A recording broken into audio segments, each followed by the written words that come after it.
할렐루야. 네. 하나님의 크신 은혜가 이 아침에도 또 오늘 하루 사랑하는 모교의 교직원 여러분들, 우리들 모두에게 늘 함께 하시기를 빕니다. 소박한 마음으로 찾아왔는데 찬양 들으면서 웅장한 마음이 이렇게 찾아오네요. 이렇게 아산테 문구 오늘 하루도 마무리할 때 하나님 감사합니다라는 고백이 우리들에게 새겨졌으면 참 좋겠습니다. 지금 읽은 이 말씀은요, 하나님이 우리에게 주신 첫 번째 질문인 것 같아요. 너 어디 있느냐? 너 혹시 내가 너더러 먹지 말라고 한 거 먹었니? 물어보시는 질문이잖아요. 그리고 첫 번째 대화라고 이야기할 수 있어요. 하나님이 뭔가를 지금 기대하시고 계신 겁니다. 이게 몰라서 물어보는 말씀일까요? 얘가 어디 있을까? 하나님이 몰라서 물어보는 건 아닐 거예요. 그렇죠? 그리고 내가 너더러 먹지 말라고 한 거 먹었니? 이것도 몰라서 물어보는 게 아니죠. 아시면서 물어보시는 건데, 그러면 하나님이 듣고 싶은 대답이 있는 거예요. 얘가 뭐라고 이야기할까? 오늘 있었던 일에 대해서 얘는 뭐라고 생각할까? 어떤 생각을 할까? 그걸 묻고 계시는 질문이 아닌가 싶어요. 아마 이런 걸 거예요. 하나님, 오늘 제가 잘못한 것이 있습니다. 이런 대답일 것 같아요. 그렇죠? 우리가 완벽하지 않잖아요.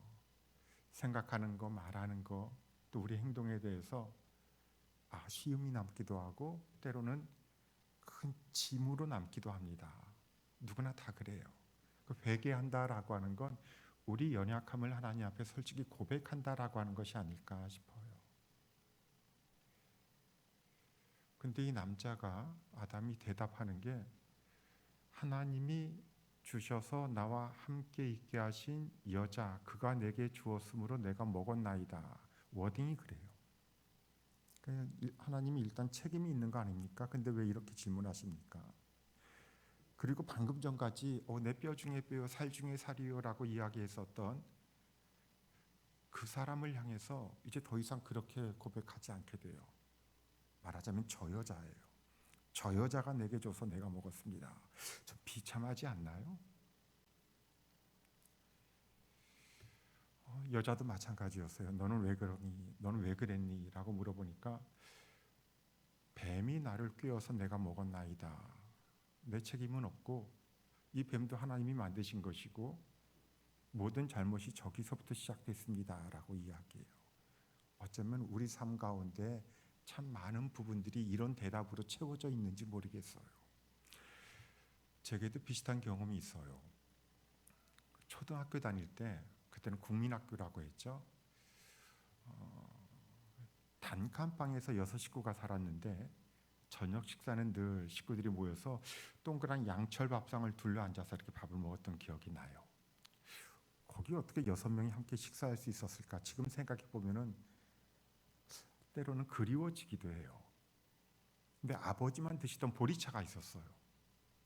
아버지는 장로님이었고 술을 전혀 안 드시던 분이었는데 아버지가 드시던 보리차, 뭔가 색깔이 조금 달랐어요. 우리는 수돗물이었고요. 아버지가 남긴 보리차를 무심결에, 제가 손대서는 안 되는 영역인데 그걸 제가 마셔버리고 말았어요. 난생 처음 이런 걸 먹어봤어요. 뭐였을까요? 술 아니에요. 꿀물이었어요. 세상에 이 황홀한 맛을 처음 느껴봤는데 이거 마시는 순간 저쪽에서부터 배신감이 걸어와요. 이렇게 막 걸어오는데 우리 아버지 맞나? 이걸 하루에 한 번씩 어머니는 큰 숟가락으로 퍼서 아버지 컵에만 넣어드린 거예요. 우리 엄마 맞나? 세상에 어떻게 이럴 수 있지? 근데 저는 장남이었으니까 아무런 흔적을 남기지 않기 위해서 전부 다 마시고요. 내려놓고 우리 집에 꿀이 어디 있는지를 살펴봤어요. 찬장 위에 있는 거 알았어요. 저도 하루에 한 번씩 큰 숟가락으로 퍼먹었어요. 꿀은요, 이 수평이 유지가 돼요. 흔적을 남기지 않을 수 있어요. 그리고 욕심내지 않고 한 숟가락만 먹으니까 없어지는 속도가 비슷해요. 그렇게 며칠이 지났는데 문제는 내 동생들이 알았어요. 이것들은요, 개념이 없어요. 가운데 놔두고 서로 마주보면서 좋아해요. 퍼먹어대요. 야, 이제 뭔가 터질 것 같다라는 불안감이 있었는데 결국 터졌어요. 어머니가 왜 저한테 물어보시는지 모르겠어요. 이사야. 근데 꼭 저를 부를 때 성까지 같이 부르셨어요. 또 기도하는 마음이었는데, 이사야, 너 찬장 위에 있는 거 손댔니? 라고 물어보셨어요. 제가 어떻게 대답했을까요? 솔직하게 이야기했어요. 정말 솔직하게, 있는 그대로. 억울하다는 생각이 들어서, 초등학생이잖아요. 나는 요거밖에 안 먹었는데 저것들이 다 처먹었어요, 엄마. 그랬어요. 사실대로였어요. 정말 나는 많이 안 먹었어요. 나는 요거밖에 안 먹었는데, 울먹였던 것 같아요. 나는 요거밖에 안 먹었는데 저것들이 다 처먹었어, 엄마. 그래요. 그때 우리 어머니는 내게 등을 돌리셨던 걸 기억해요. 더 이상 대화가 안 돼요. 그러면 그때 우리 어머니가 제게 기대하셨던 건 뭐였을까요? 어떤 말이었을까요? 초등학생에게. 엄마 미안해. 허락도 안 맞고 먹어서 미안해. 뭐 이런 거잖아요. 그렇죠? 거기서 한 걸음 더 나간다면 이런 거였을 때, 엄마 내가 나중에 커서 돈 많이 벌면 이런 거 많이 사줄게. 이런 의젓한 대답이 아니었을까요? 저것들이 다 처먹어서 동생들을 가리켜서 저것들이라고 하는, 그리고 쟤네들이 다 한 거야 라고 하는 이런 대답을 기대하셨던 건 아니에요.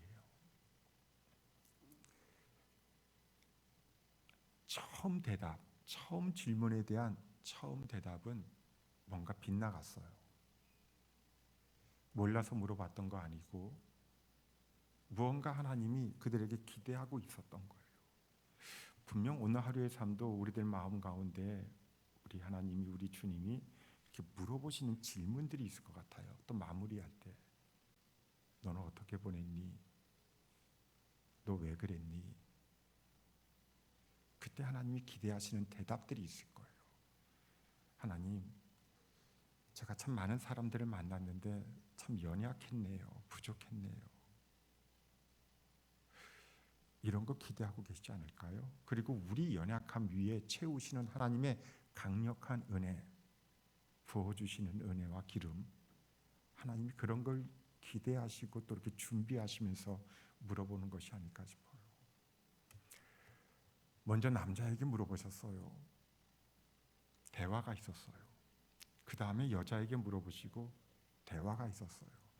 대화가 오고 간다라고 하는 건 회복할 수 있는 가능성이 여전히 충분하다는 이야기예요. 근데 그 다음서부터는 더 이상 대화가 이어지지 않아요. 등을 돌리시는 하나님, 그리고 그에 대한 책임을 사람은 져야만 했어요. 먼저 하나님이 뱀을 징벌하셨고요.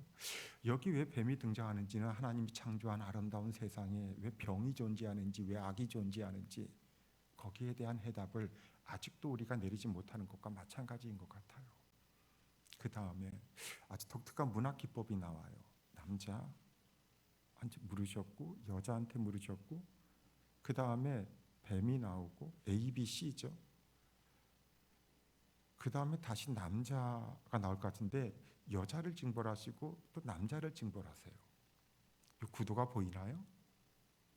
A, B, C, B-A-예요.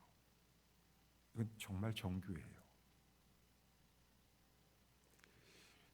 좀 어려운 말로 성서학을 하는 사람들은 뭐 교차 대칭구조, 뭐 부채꼴 모양, 문학 기법 뭐 이런 거 이야기하는데 우리는 지금 여기서 하나님이 하셨던 걸 봅시다. 뭐라고 하셨냐면 여자한테요.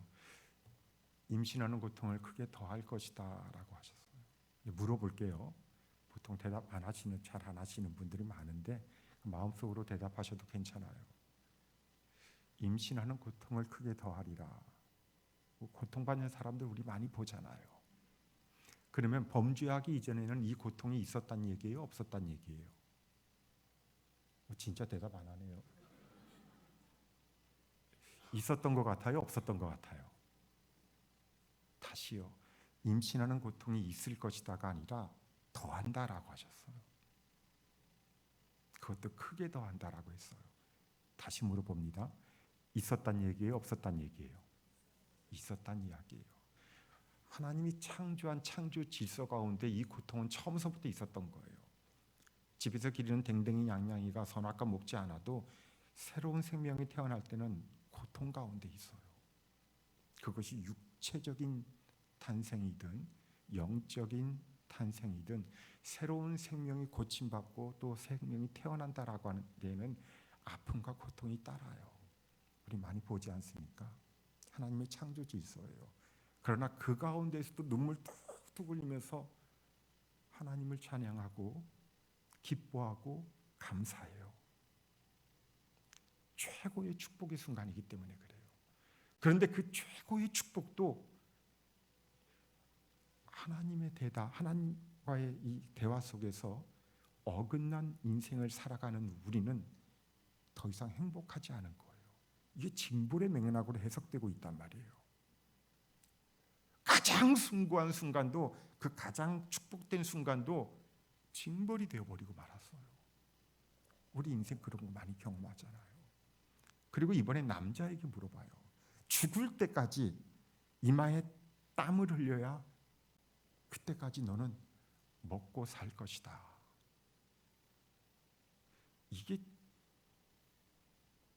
어떻게 해석해야 될까요?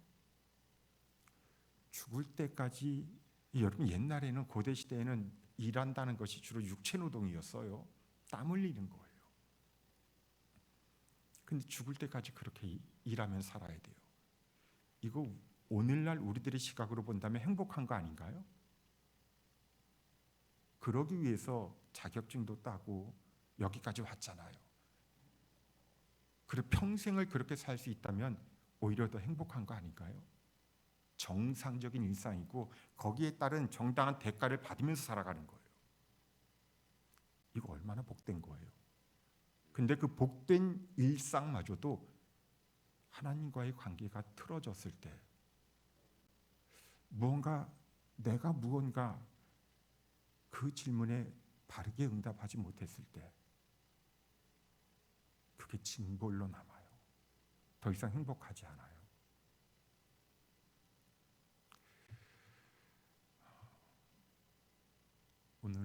오늘 하루도 우리는 정말 많은 사람들을 만나게 되고 많은 질문들을 듣게 될 겁니다. 그 가운데 우리에게 세미하게 들려주시는 우리 주님의 음성이 있을 거예요. 너 오늘 하루 어떻게 살았니? 너는 뭐라고 대답했니? 너는 어떻게 대했니? 책임을 추궁한다라기보다는 기대하시는 우리 하나님의 마음을 만났으면 좋겠어요. 그리고 난 다음에 돌이켜보면은 은혜였습니다. 하나님 여전히 포기하지 아니하시는 하나님의 강력한 은혜였습니다. 제가 외면할 뻔했습니다. 저 사람을 통해서 내게 다가와 주시는 하나님의 음성을 제가 외면할 뻔했습니다. 내가 뭐 틀린 말 했어라고 하면서 있는 걸 있는 그대로 이야기했는데 아담과 하와가 있는 걸 그대로 이야기했어요. 근데 그게 하나님이 기대하셨던 대답은 아닌 거예요. 오늘 우리의 하루의 삶 가운데서도 바른 응답을 하며 바른 고백하며 들려주시는 그 음성을, 또 그 음성에 우리의 연약함을 이렇게 드러내고 고백하면서 베풀어 주시고 채워주시고, 이거 쏟아부어 주신다 그러지, 히브리어로 샤바크라고 하는데, 그렇게 채워주시는, 부어주시는 우리 주의 은혜를 경험하고 하루를 마무리할 때는 아산테 문구, 하나님 감사합니다, 수알리아호라고 얼핏 들었어요. 아산테 문구, 아산테 문구, 감사합니다, 감사합니다. 그렇게 고백하는 복된 하루가 다 될 수 있기를 우리 주님의 이름으로 축원드립니다. 축원합니다. 기도할게요. 하나님 감사합니다. 하나님 사랑하는 복된 사람들, 우리 삶의 여정에서 또 오늘 하루 가운데에도 예상한 어려움들, 또 예상치 못한 난관들, 많은 사건들, 많은 사람들이 우리 가운데 만나질 텐데, 하나님 그 가운데 우리를 향한 하나님의 강력한 은혜를 고백하고 의지하고 또 감사하며 살아가는 사랑하는 연세의료원의 복된 식구들, 이세브란스의 식구들, 또 연세의 식구들 다 되게 하여 주옵소서. 예수님 이름으로 기도하옵나이다. 아멘.